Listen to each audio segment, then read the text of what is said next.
Right. Hello. Good afternoon. It is afternoon for you, like it is for me. Good day nonetheless. Happy Friday.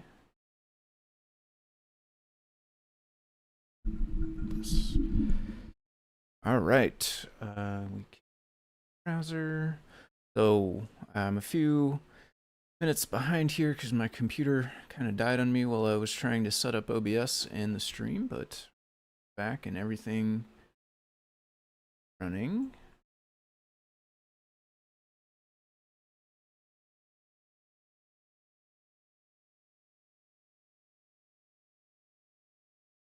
Here we go. Okay. So welcome to everyone again. Yeah, thanks. Thanks for tuning in. Sorry, I'm a couple minutes behind here, but we are ready to go now. If you are new and don't know, haven't caught the program before, my name is Tim. I go by Foamy Guy on GitHub and Discord. This is the Deep Dive, which is a weekly live stream centered around CircuitPython. It was started by Scott Shawcroft, lead developer of CircuitPython. He is working a reduced schedule right now. He's still on kind of parental leave, taking care of some young kiddos.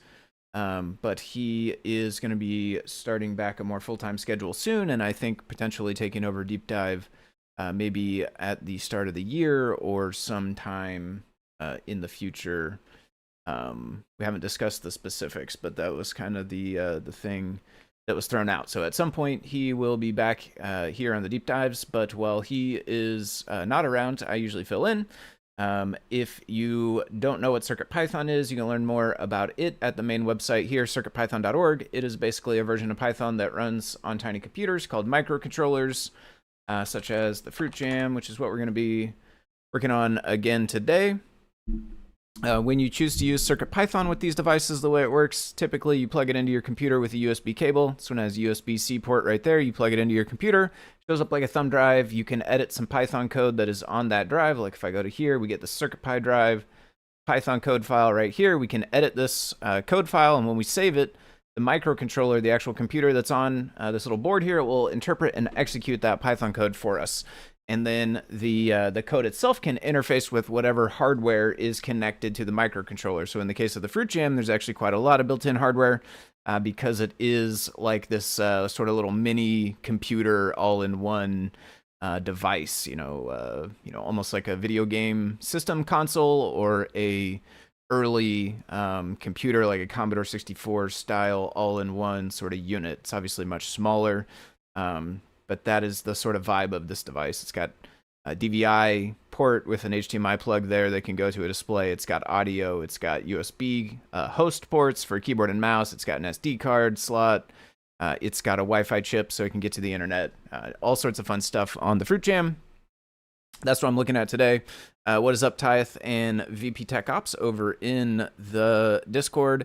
We are in the live broadcast chat as usual, so if you want to come and ask questions or leave comments or just interact, say hi. That is the place to be. Let's see if I can clear out the top bar so that we're not just eating a chunk of the screen real estate there. Yes, so CircuitPython, this is that. If you want to help support CircuitPython, one of the easiest ways to do it is purchase hardware from Adafruit. Adafruit is a hardware and software company based out of New York. They design and manufacture microcontrollers and breakouts and other electronical components. The Fruit Jam device that I was just showing there and the one that I'll be using today is an Adafruit design, Adafruit hardware that you can buy from them, although they may be out of stock. They're going pretty fast, but they're also getting made pretty fast as well. Yeah, they're out of stock right now, but they are getting manufactured pretty fast as well. So new ones are going in stock all the time. Adafruit makes CircuitPython possible by paying the team of folks, including Scott and myself and a couple of other folks, to work on CircuitPython and the surrounding projects and guides and documentation and infrastructure and all kinds of stuff. So thanks to them for funding that work by paying us to do it, and especially thanks to them for allowing all of that code to be published open source, which I think obviously is very cool. And if you want to help support them, CircuitPython, and all of the code that they sponsor by paying people to write and then open source, one of the easiest ways to do it is purchase hardware from them at their website, adafruit.com. So today, I am looking at this Pixelfed site. So for anyone who doesn't know, this is a image-based social media platform, kind of like that one owned by Facebook that's like this. But it is not owned by Facebook, and it is, they call it, I think, federated, right? It's kind of part of the Fediverse Mastodon universe of stuff. So I don't, personally, I don't necessarily know all of what that entails, but my understanding of it is it's kind of like a standard for these sort of like, I'll call them like generic social media servers that kind of support like users and posts and feeds and things like this, right? Like, you know, different one might be about images or text or video or whatever. Like there are some differences, but they all sort of share this central, you know, generic social media structure. I think Fediverse is kind of like an agreed upon protocol for those sorts of sites that is like open and has backing of open source. You know, it's another open source project as far as I understand it. So Mastodon is the one that I am more familiar with. It is the text-based one. But Pixelfed is another one which is more image-based. So it's all about posting images. And what I am working on, or what I hope to get, is a FruitJam app that is going to fetch images from this service and then show them on the display. We'll see how far we make it, and if any of the roadblocks that are here end up being too problematic. So there are API docs. Where do I have the API doc? That's over here, I think. Let me grab that. There are API docs to this thing. But one thing that I noticed in the API docs here, it says, you know, here's how you authenticate. You need to put your token. So this is pretty standard, like, I guess, is it OAuth 2? They call it here, where you have your token, you do bearer, authorization bearer in the header. But they say here you'll need to do this for all your endpoints. But I was able to just hit this without doing that. So I don't know for sure. Maybe this one is authenticated because I'm in the browser. If the system actually does enforce this, we might be in a bit of trouble though, because it doesn't seem to be possible to register right now. So they talk about how you would get your token is you would log in, you would go to your settings. This link actually just goes back to the page we're on. It doesn't actually go anywhere. You would log in, you would go to your settings, you would get a token. That's the token you would have to put here.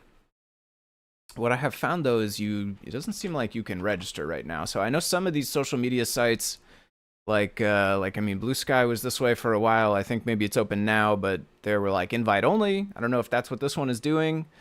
But like there's no register here. If we go here, there's no like sign up or register or anything. Interestingly, there is help here, there is getting started, there is how to create an account, and there is instructions that are like, go to this page, click register, and then register. But when you go to this page, there is not register, so it's cool. So it seems like maybe you can't register right now, therefore we can't really get a token, but seems like the way the front end works makes it so this JSON is pretty much just available. And if we can hit this, then we don't really need the rest of the API, because this is the main part of what we want. This one is a hashtag search. I think, yeah, it's on the key reflections there. We could do something more fun maybe for in honor of the holiday here. I don't know why we're on page 2 as well, but that's fine. So this is just like a URL that lets you search by tag, by hashtag there. And then you get back a list of, what are they called? I think they actually just call them, yeah, tags. That's a list. So we've got all these objects, and then each one of these objects has, like, they can actually have text as well. But what I'm most interested in is media attachments, and then the URLs here are the images. So, like, we could open this, have that Halloween there with the owl.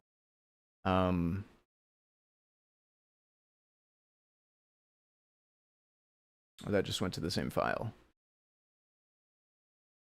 Oh, okay, that one doesn't. The preview is the same as the real file, and they're both huge.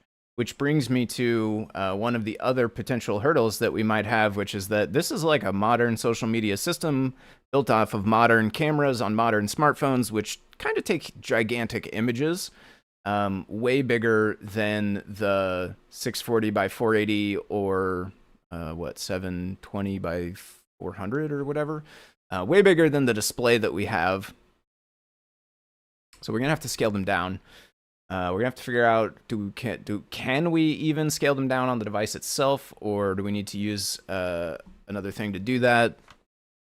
Some of these though, actually I saw earlier, so like let's see if the next one is like this. So some of them, they have a preview URL, which is like a thumbnail image, and it's smaller.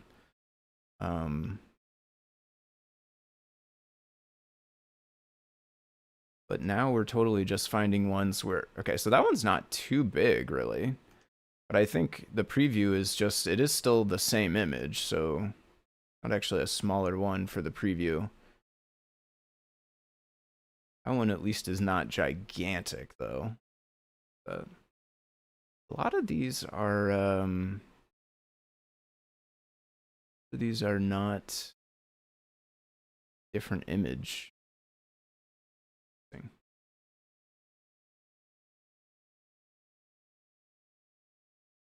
Now look at one more.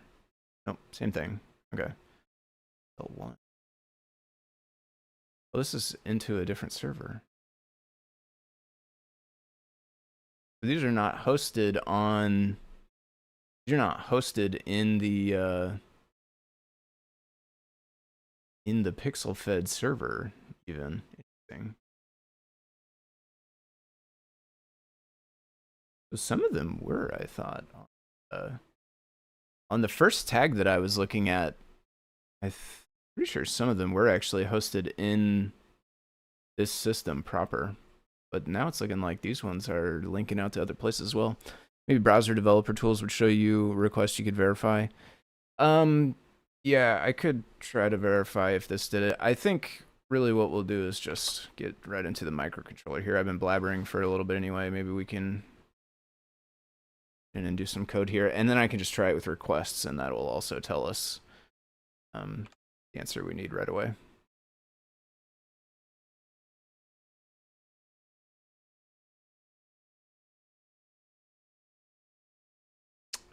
On PyPortal network Pi might be worth using image converter. Yes, so that is one of the solutions that we will use if we end up needing to convert externally. In fact, that is the solution that we will use if we need to convert externally, although I'll try to use it without. I think you can use it with just the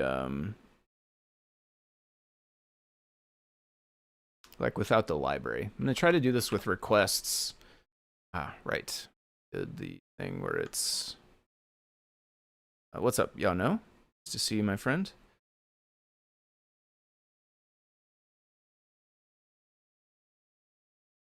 Yeah. Okay, yeah, I've totally used this. I think I used this, well, I didn't use it specifically, I guess, because it's not my project, but I've played inside this project a couple of times to fix different things. The Cleveland Art project that's on Learn, I think, uses this, which is where I got familiar with it from.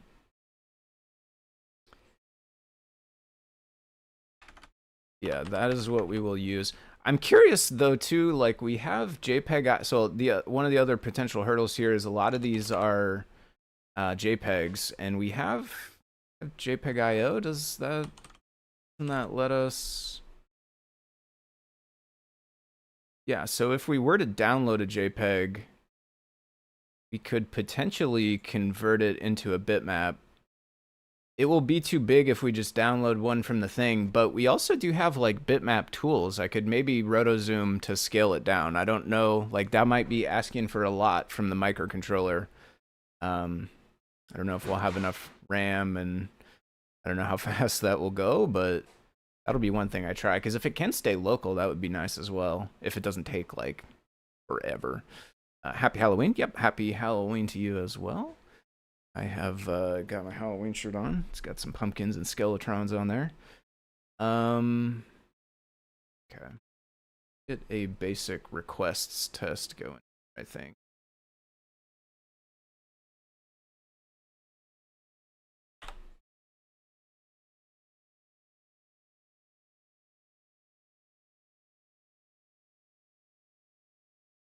Our ESP32 spy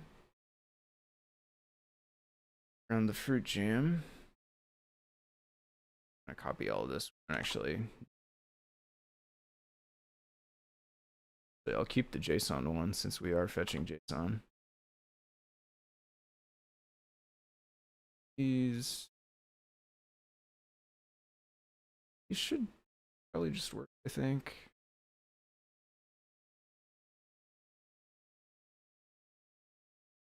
Be sure I have those.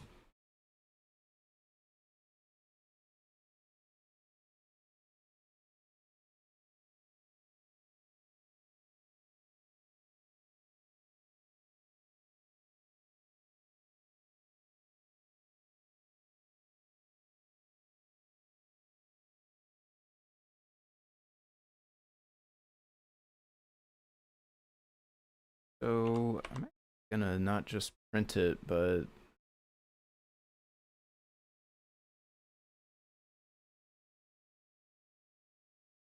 well, I really want to JSON it on. I think data equals response. I'm gonna actually text. What's mad about that? Object is not string. Oh, is it a property?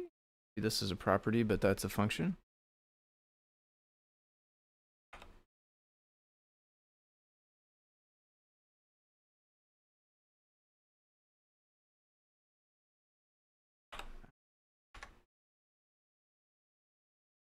We don't need to dump it because we never actually loaded it.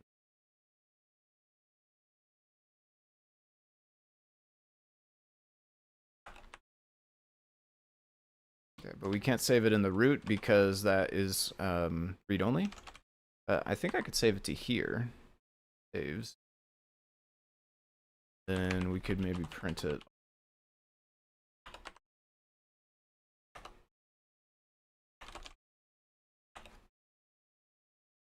It's gonna be very long.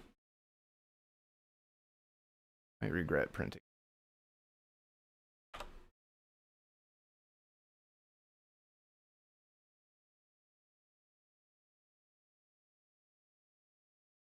Oh, okay. That wasn't too bad.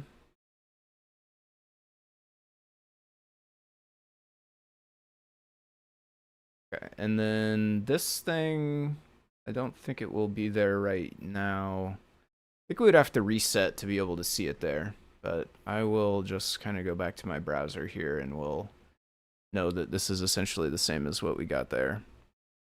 Sorry to come in late, but what sort of viewer is it? Yeah, no worries. It is for this pixelfed.social or so the way it works actually, pixelfed.social is one instance of this thing. That's one of the deals of these federated or Fediverse services. So pixelfed, yeah, I should have actually mentioned this up top, honestly. So thank you for asking. Pixelfed.org, I think, has more stuff about the larger project, which encompasses more than just this one instance, but it's one of these like federated social network ones. This one is for images, kind of like that other one that Facebook owns that is not federated. But it is like, you know, Mastodon style where it's federated. You can run your own server, that whole stuff. This website, I'm pretty sure, has more about it, pixelfed.org. I can't claim to have honestly read that far into it. I kind of came to the servers, got to the biggest one, and that's kind of where I ended up here. But there are other smaller servers that are kind of like more niche and stuff. And yeah, that is the thing, is we're trying to pull images from this feed and then put them on the display. So we can look inside of tags, get the object from there. I'm gonna start actually with number 1 because I happen to remember that I think this was a smaller picture. Nope, it's changed. So we actually don't know which one is going to be what in the file we got. So I guess let's just go with 0 and hope for the best. So I'm gonna just all of this part out for now, and we'll work with this file that we just created. That way we're not hitting the API over and over again. Open this for reading, feed data, feed object, JSON.loads, feed data, feed.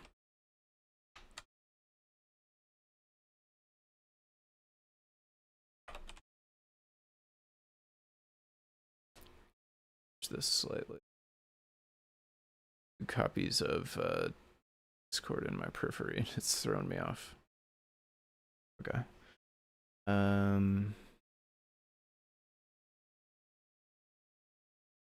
Okay, there it goes.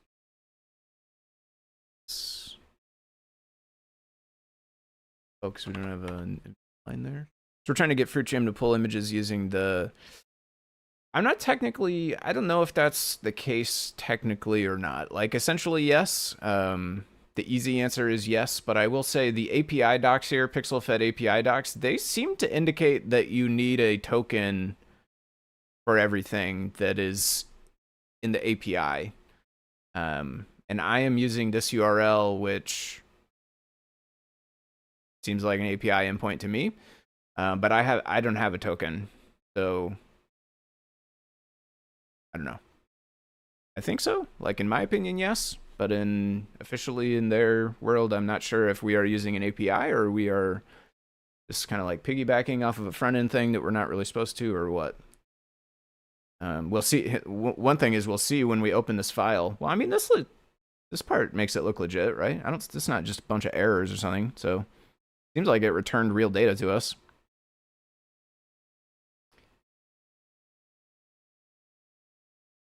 All right, so now we would have that. We could get a tag object. I'm not going to call it a tag object, though, because I think that's weird. I'm going to call it a post object. Feed tags 0. I'm just going to print it. Actually, I am going to print... Well, yeah, we'll let it go. Okay. Printed it.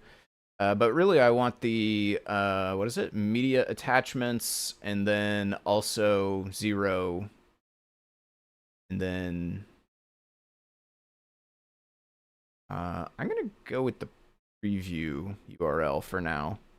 Media attachments 0 preview URL. So I'm going to say image URL equals post. That's wrong. Media attachments row preview. Let's just print that, make sure it looks good.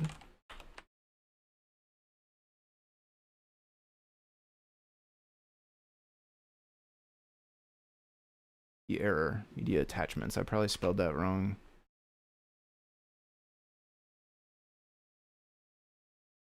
Or else it's nested further.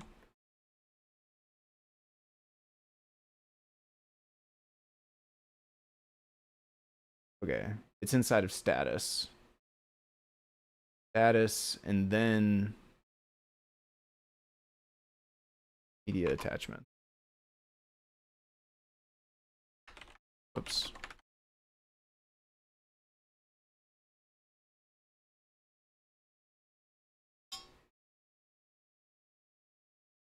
Uh-oh.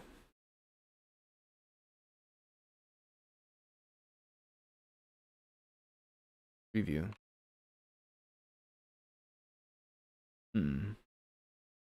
Okay. Let's go through a list of them. For I in range length of feed object tags.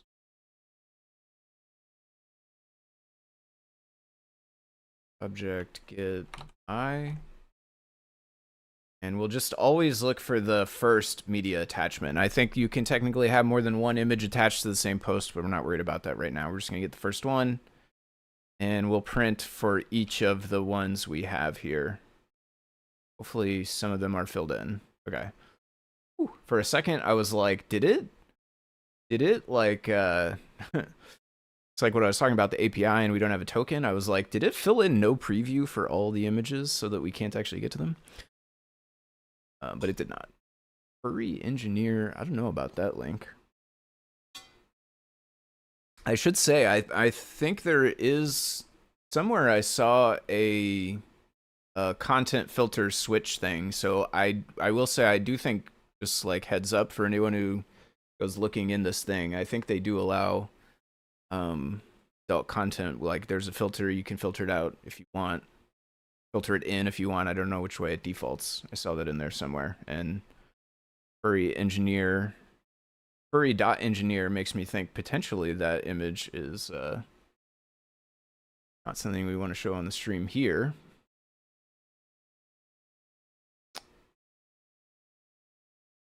Yeah, lots of these are over to Mastodon, so it does seem like there's some sort of link basically to Mastodon.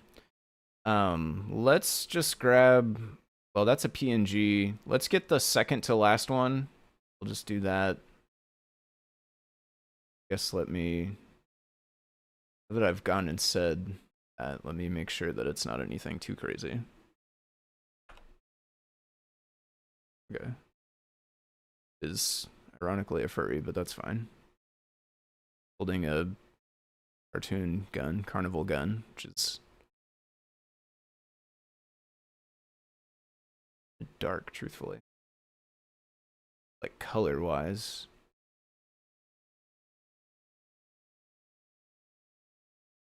Whoops.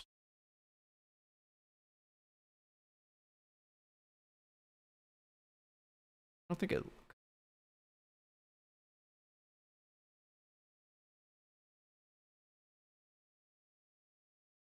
Copying. One where I did not do that.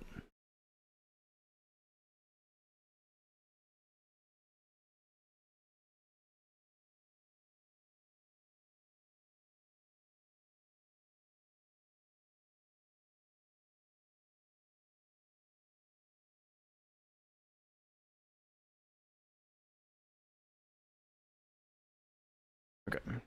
This is 554.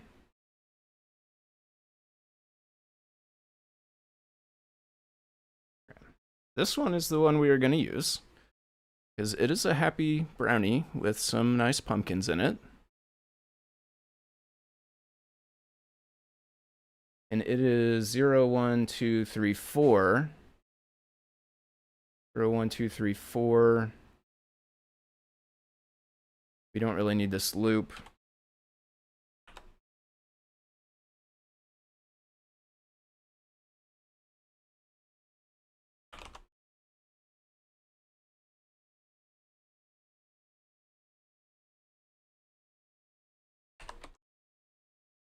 Zero, 1, 0, 1, 2, 3, 4.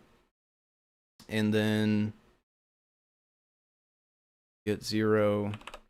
So this one I want to download. And for that, we are gonna pretty much use another one of these. This time we're not fetching JSON.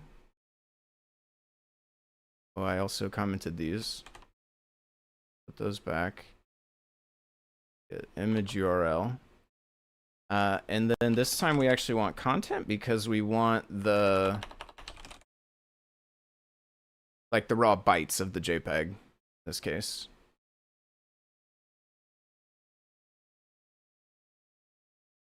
Hopefully, maybe one thing we could look in here. This is worth. So this URL is what? Discover tag, and and then hashtag equals, and then I happen to be on page 2. I think I did just steal this one from developer tools earlier. Must be why I'm on page 2. So there is a little tiny bit of documentation. Let's see if this...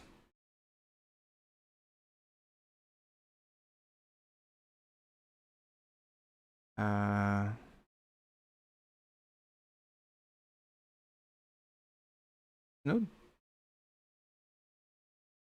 Cover. Mark, edit. Timeline.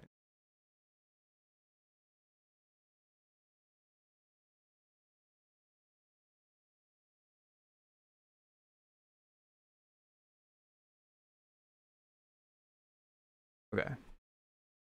So this page itself is not actually documented. I was going to say, is there a flag we could pass it for, like, child friendly? YouTube friendly.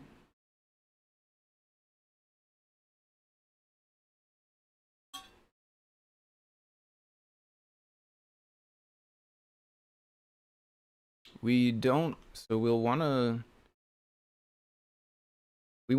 I actually want to just save it as the same file name that it is. So we need to take the URL and split on the slash and just get the last thing.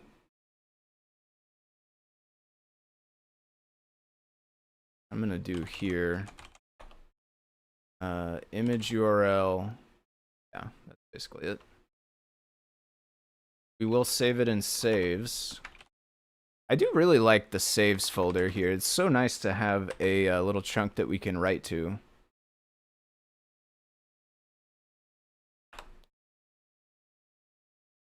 We don't need to print it because it's, again, it's going to be binary data. We do actually need to also write bytes as well. Yeah. So that should download the image. To make sure it worked, I'm also just going to print, like, os.lister saves.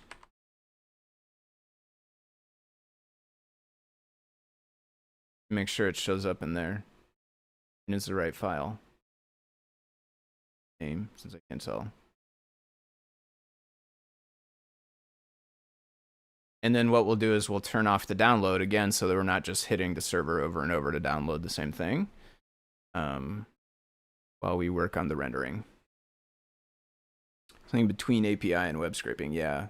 I think, yeah. The fact that it's... Well, so the documentation seems very primitive anyway. I was getting ready to say the fact that it's not in the documentation makes me think it's slightly more on the web scraping side.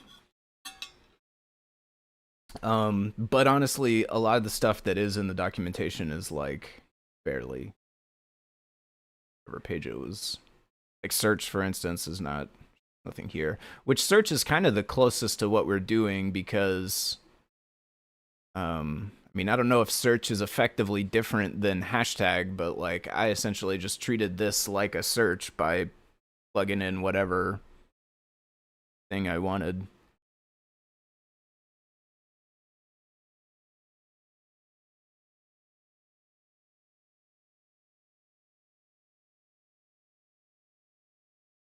Could have maybe put a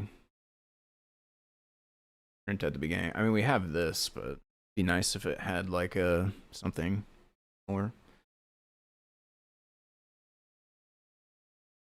Or at least if we knew like after the response was done, I guess. I'm not actually sure.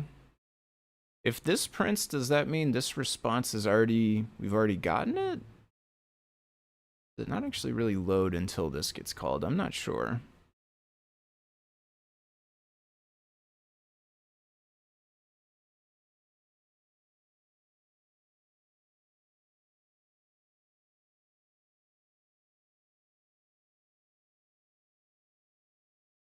Big was this one. Massive.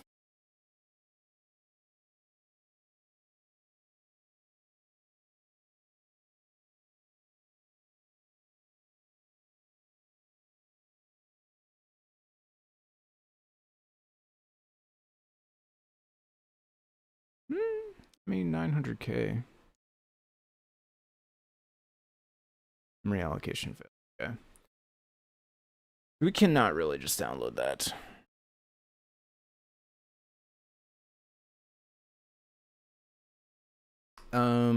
So we do definitely need to use some help from server. So the way this one works is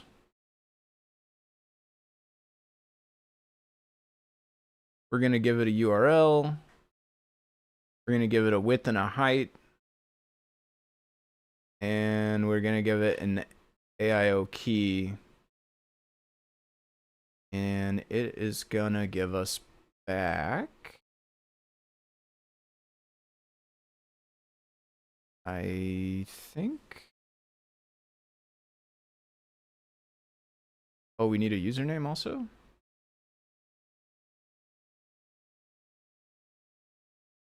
Username is going to go there. Color depth. I didn't even see that.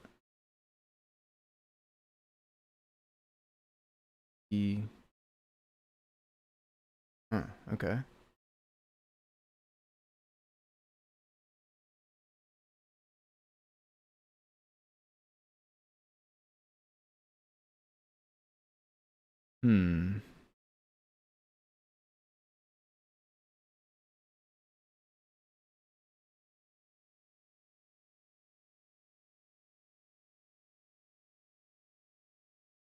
So that function is just going to give you back the URL.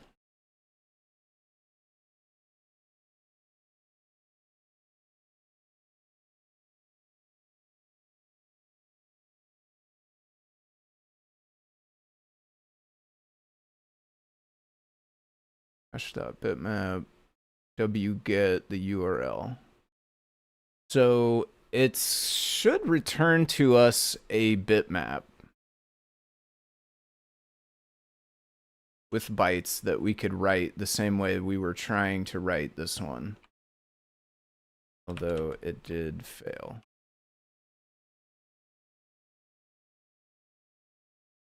Okay.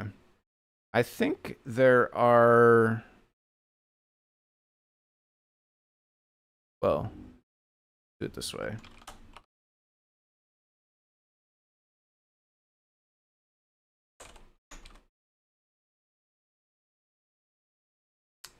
What's up, my friends? Editing media over on YouTube. Thanks for checking out the stream. These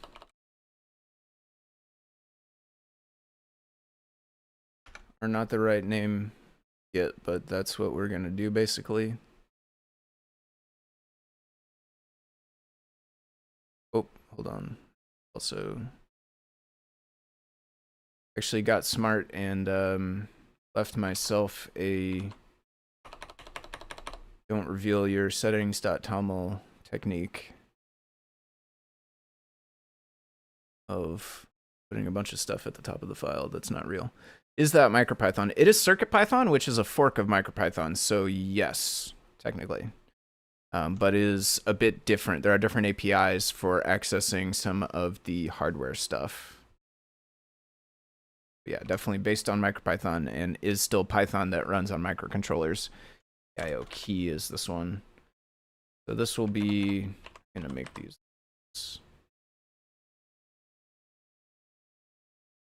Fine with this now. I keep coming back to this. Username, key goes here. Width, let's say the display width. Yeah, I might want to reset as well.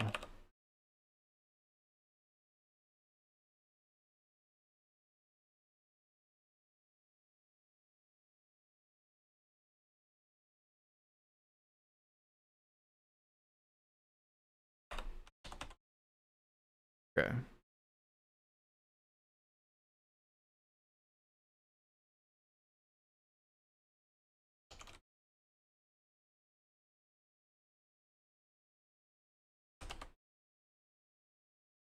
So I think that was just hard coded to 16.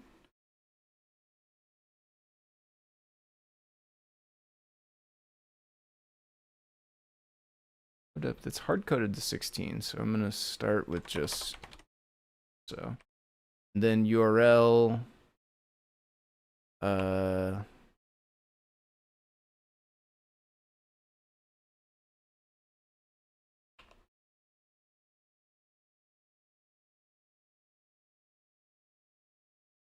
So really I want to be able to like fill this in multiple times. The rest of this stuff can all stay the same, but this one we actually want to do multiple times.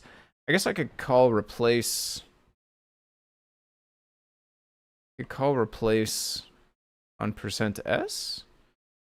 Feels weird since it's like also has a special meaning for old school % formatted strings, but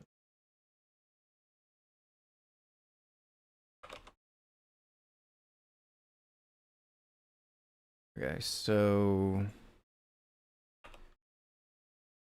converter URL equals this, replace %s with image URL. Then we actually fetch converter URL. Let's print it as well. Fetch that, we save that. File name is going to be messed up now.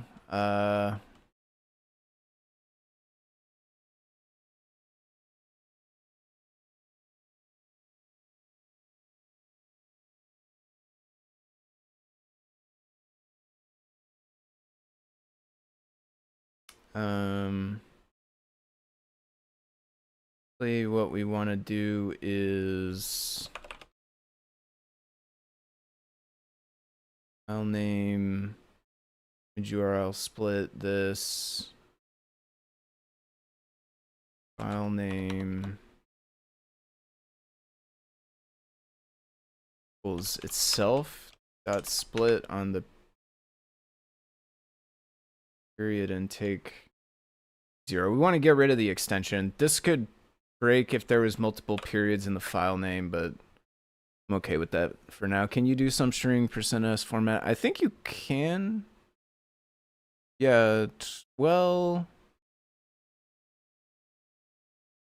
I think you can, but I'm actually going to do replace so that I'm not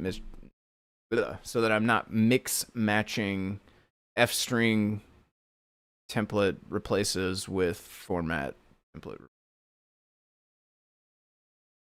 I don't know if it's actually bad, but it feels kind of wrong to me.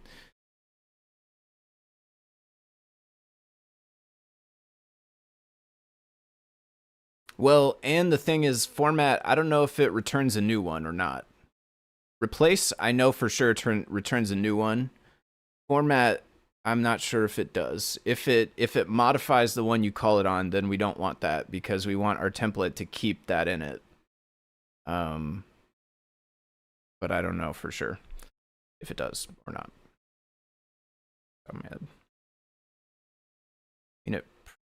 It must return because you can use it inside of like a print statement and stuff. But what I don't know is like, does it modify it and return it? I don't know. Probably not, but so this will now print, this will now fetch that, the file name. So, and then we also need to add a BMP here because the converter is going to give us a bitmap. We're mainly using it to, resize, but it's also convenient because it's going to give us a bitmap, which we'll then be able to use on disk bitmap instead of having to do anything more fancy. Or we could do image load if we wanted as well, but we won't need JPEG IO necessarily, and to do the conversion load. All right, let's see if that. There's the converter URL.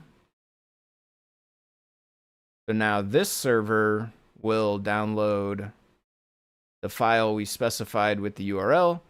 It will use like PIL or something, ImageMagick, something in the back end on the server, in the Adafruit IO server. It will use something back there to resize the image, and then return back to us a BMP, which theoretically we would have written in the saves file folder, and unfortunately I turned off my print statement here, so we don't actually get to know if it worked just yet. So I'll just comment that and put this back, and then we should be able to see. Okay, so downloaded a JPEG. Well, it downloaded a file with .jpeg plus equals .bmp.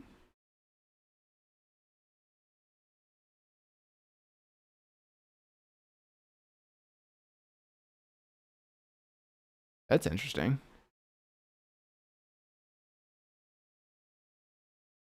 Did I not have the BMP saved? But I saved it to run.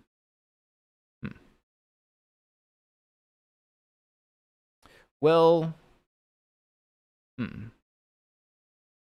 maybe that JPEG is actually... Maybe the BMP one failed, and this JPEG is actually from when we started trying to download the JPEG, and it failed partway through. Why it's called to keep it separate, at least initially. The new string talk is a good shout too, yeah. String talk.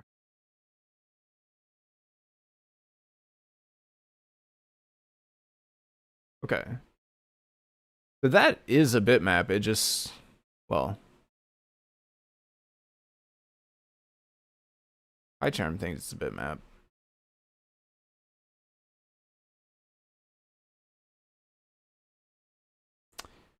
That is weird. I'm gonna let it download again.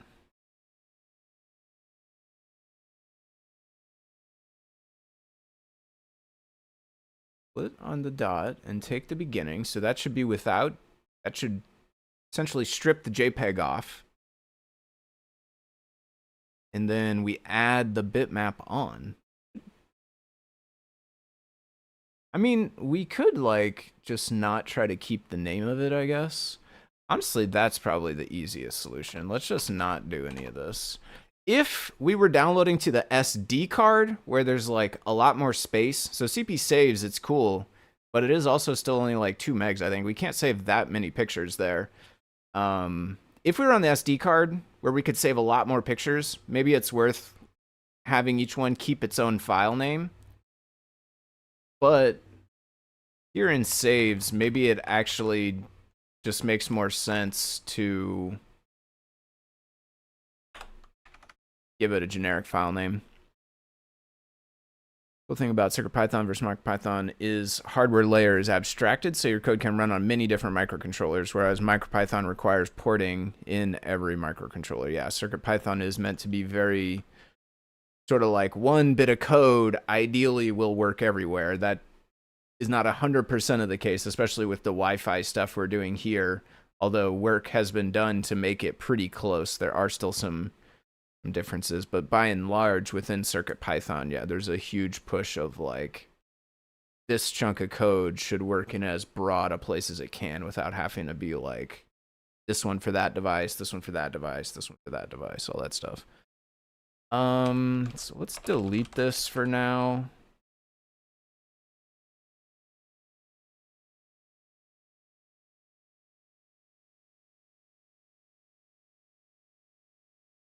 Yeah, it's still can't rename.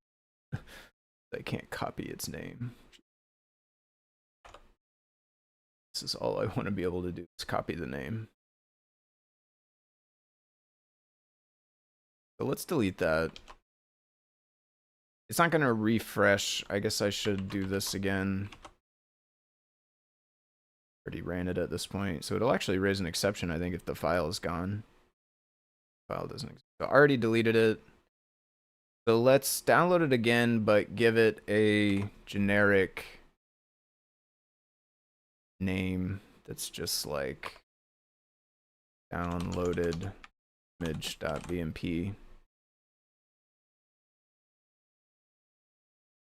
And then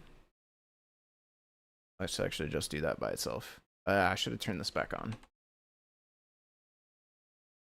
And I should not have done that. Sorry to Adafruit.io, whose API I just hit twice.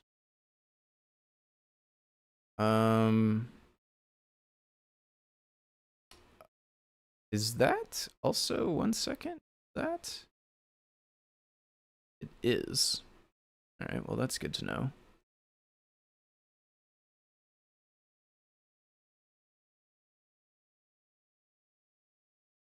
Okay. We'll deal with that after the stream. Got my key in there. I don't have anything really important in my Adafruit.io, but I will set my key.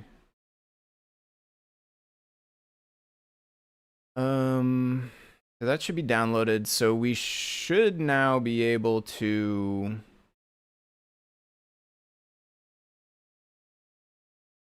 see it as a BMP file, and then we should be able to. Hey, wait, I don't want to do that. Late, I guess.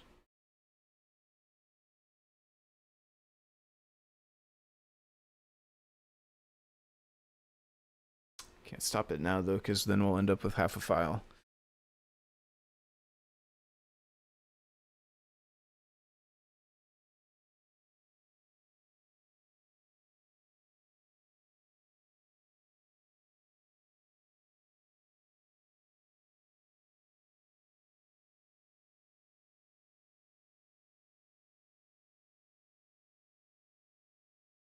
Take forever too.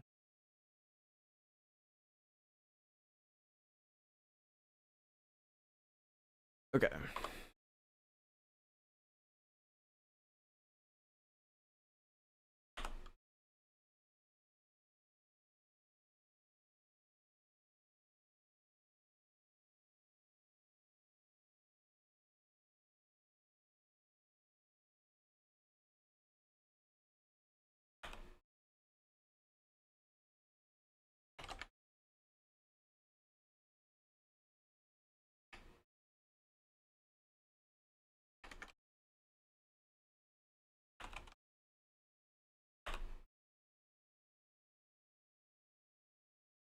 Oh my goodness, it finished. I thought for sure it was gonna fail. Let me turn this off before anything else, so that when it runs again, it will not download. Let's fix these.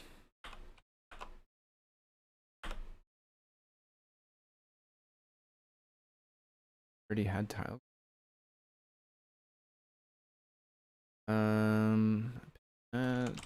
Display.show.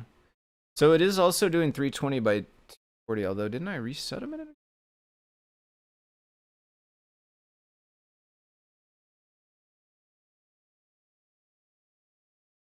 It was actually 640 by 480. So that's actually probably why it took longer to download the next time.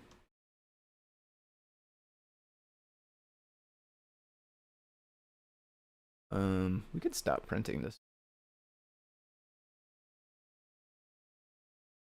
Oops.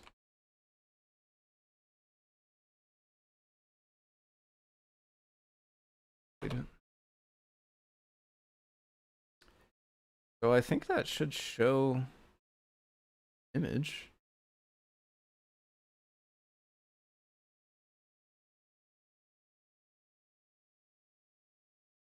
Uh, 2.8. Oh, it's wrong. Not only is it wrong now to do show, I also did not even do show correctly.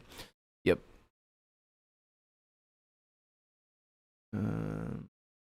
Oh, also it needs. If you don't have a loop, then your code exits and it goes back to the serial. Ah, there we go. Nice. The color is a little weird out here, but pretty good overall. Definitely. I think that's to do with 16-bit color. Coming from full color RGB JPEG? Not sure actually. I suppose really it just depends on how the conversion works. I know in PIL there's different modes or types or whatever they call them, different ways that you can do the conversion, which result in different variations of how the colors will work. Try BMP24. We can do that. We could actually just keep that stuff.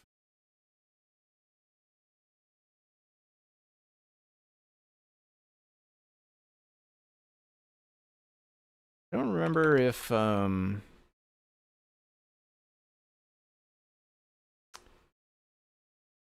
don't remember if on-disk bitmap does 24. I never forget, like there's slight difference between on-disk bitmap versus Adafruit image load. One or the other does RGBs and one or the other doesn't, or maybe didn't used to. It's also possible it got updated and now it does.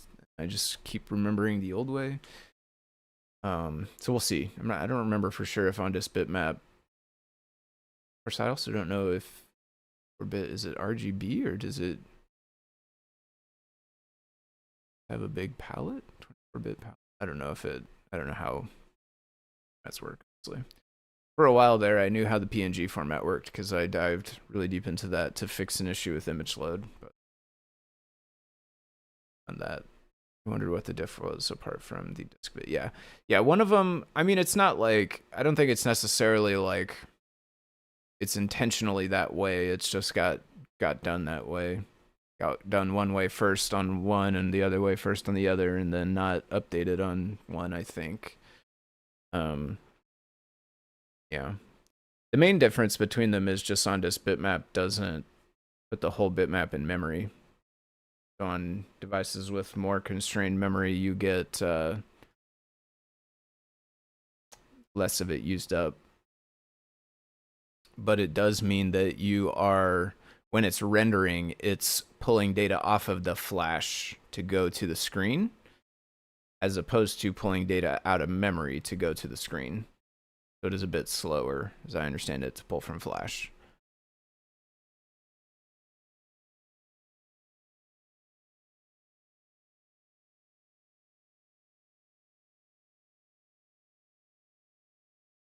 All right, well, application. So big. Did I download the wrong one? Converter URL. I don't know. It doesn't. Seems like that one might be too big.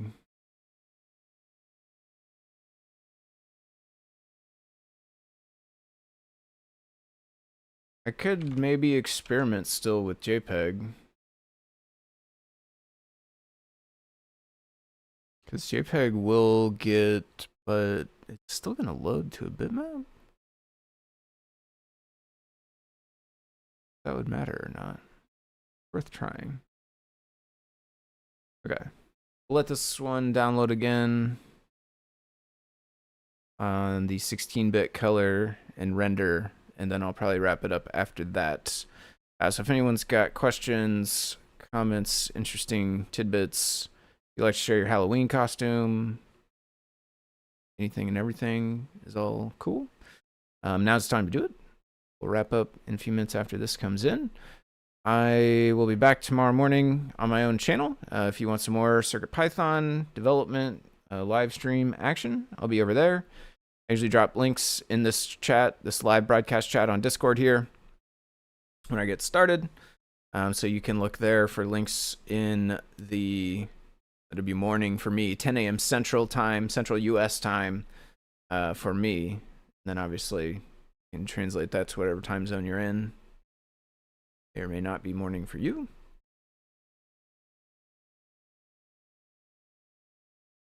One thing that would be cool to see is how big is the resulting image that gets downloaded, the 16-bit one. So the 24-bit one presumably was 920K, because that's what the error told us. There we go. I do like this photo, the brownies with these little pumpkins on it. Those are cute. The 24-bit one presumably was 900K. The 16-bit one, I think if I reset, so I just press the reset button,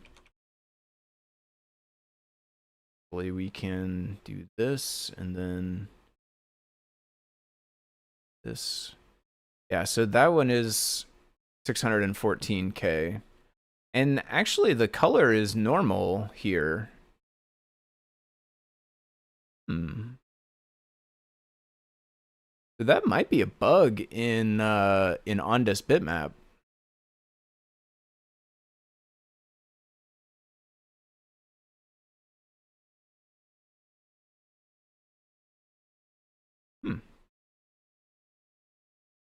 Right.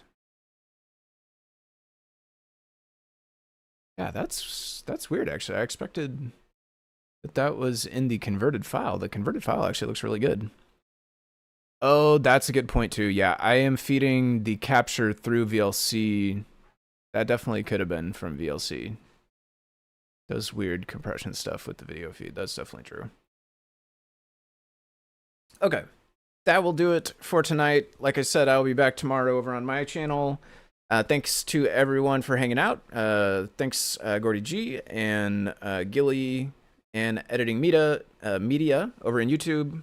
Hyeth and everyone we saw, y'all know, over on Discord and VP Tech Ops. Hope y'all have a good rest of your day and a good weekend. And I will see you later. Thanks.